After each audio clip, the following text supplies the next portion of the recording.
Hello friends একাডেমিতে আপনাকে স্বাগতম। আমাদের আলোচনার বিষয় হচ্ছে phrase and idiom.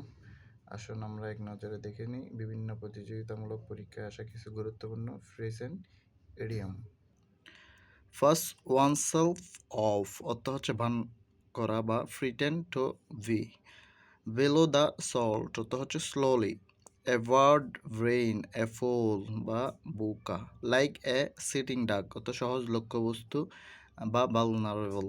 Gate on with to precede. Talk out অর্থ হচ্ছে saddle by talking.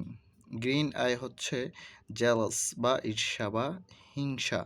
Fetch something up to end a quarrel or dispute with somebody and being friend again অর্থাৎ কারোর সাথে বিরোধ মিটানো এবং বন্ধুত্ব ফিরে আসা বা বন্ধুত্ব তৈরি করা।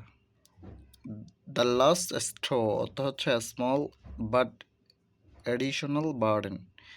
টেক অ্যাওয়েক অর্থ বিস্মিত হওয়া। To be surprised. Over the top অর্থ হচ্ছে excessive. To drive home to emphasis. Far cry অর্থ হচ্ছে লং ডিস্টেন্স বা বিশাল ব্যবধান, অনেক দূরত্ব। গুড টার্ম হচ্ছে warm relationship. Take the bull by the horn অর্থ to change the enemy. With courage অর্থ সাহসের সাথে শত্রু বা সমস্যাকে কি করা, মোকাবেলা করা। বিজ্ঞান মানে হচ্ছে প্রভাবশালী ব্যক্তি। গানস থ্রি স্কোর মানে হচ্ছে 60 বা 30 times 20। To be in the swim to be a period of burn bury the haste অর্থ হচ্ছে make fist of quarrelling and become friendly. In lieu of অর্থ ইনস্টেড অফ। মাড অ্যাবাউট অর্থ প্রবল উৎসাহী। Very enthusiastic about. Riding for a fall অর্থ হচ্ছে to act recklessly.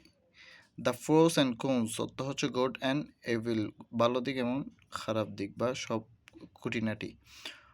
On the এভ of অর্থ হচ্ছে জাস্ট বিফোর। লাইএবল টু মিসলিড অর্থ হচ্ছে প্রতারণাপূর্ণ বা ডিসেপটিভ। টু ফে saddle wife of old score অর্থ হচ্ছে প্রতিশোধ নেওয়া। হোস্ট ইন ওয়ান সেলফ মানে হচ্ছে একাই একশো। হ্যান্ড ইন ব্ল্যান্স অর্থ হচ্ছে ফলাফল সম্পর্কে অনিশ্চিত থাকা বা হওয়া। রাইট দ্য লেফট অর্থ হচ্ছে সর্বত্র বা এভরি ওয়ার। সিলভার লাইনিং অর্থ হচ্ছে ভালো দিক বা পজিটিভ সাইড বা হোপ। ওকে বন্ধুরা, আজকে এই পর্যন্তই। ধন্যবাদ।